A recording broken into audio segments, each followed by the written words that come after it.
কেউ না কেউ প্রতিদিন আমাদের জন্য ভালো খেলতেছিল। সেটা ইয়াং থেকে শুরু করে যারা টিমের সিনিয়র ক্রিকেটার ছিল সবাই ভালো খেলছে। না, আগের থেকে এই বছরটা একটু স্পেশাল, কারণ এই বছরটাতে একটু চ্যালেঞ্জ বেশি ছিল। আমাদের টিম বানানো থেকে শুরু করে সব কিছু একটু আমরা ওই চ্যালেঞ্জটা ফেস করেছি। পেমেন্ট একটা অনেক বড় ইস্যু ছিল, এটা সবাই জানি আমরা প্রত্যেকটা টিমের জন্য। সো এইটা আসলে প্লেয়াররা যেভাবে করে আমরা স্যাক্রিফাইস করেছি এটা অনেক বড় একটা ব্যাপার, এবং সেই সাথে ক্লাব কর্মকর্তারা যারা এই সাপোর্টটা করেছেন তাদেরকে অবশ্যই ধন্যবাদ জানাই।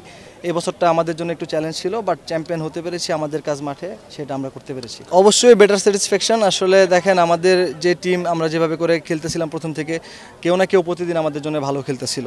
সেটা ইয়াং থেকে শুরু করে যারা টিমের সিনিয়র ক্রিকেটার ছিল সবাই ভালো খেলছে। তো সেই কন্ট্রিবিউশনগুলো আমার কাছে মনে হয় যখন আমাদের সুপার লিগে আমরা আসছি, ওই কন্ট্রিবিউশনগুলো আমাদের সবাইকে কনফিডেন্স দিয়েছে যে আসলে কেউ না কেউ আছে যে কিনা খেলবে। আমাদের ওই বিশ্বাসটা সবার উপরে ছিল, এবং একই জিনিস সেটাই প্রতিফলন হয়েছে মাঠে। আমরা চ্যাম্পিয়ন হতে পেরেছি এবং ভালো খেলেছি। সেটাই বললাম যে আসলে ওই যে আমরা বললাম যে আমরা প্রথমে রেলিগেশন সেভ করতে চাই, ওটা আমরা অগ্রণী ব্যাংকের সাথে যখন হেরেছি ওই সময়টাতে এই ভয়টা স্বাভাবিকভাবেই ছিল যে টিম হিসাবে ভালো খেলতে না পারলে আমাদের জন্য খুবই চ্যালেঞ্জ হবে আরও বেশি।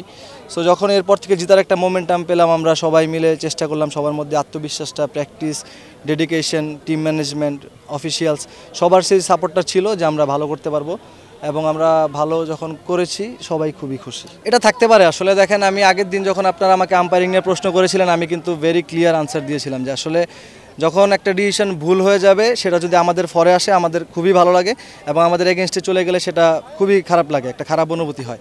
তো তারাও হিউম্যান বিং, তারাও ভুল করতে পারে, এটা হতেই পারে ক্রিকেট খেলাতে। এখন সেটা নিয়ে যদি আপনি একটা পার্টিকুলার দলের উপরে চাপ দিয়ে দেন তাহলে সেটা খুবই খারাপ হবে আমি মনে করি।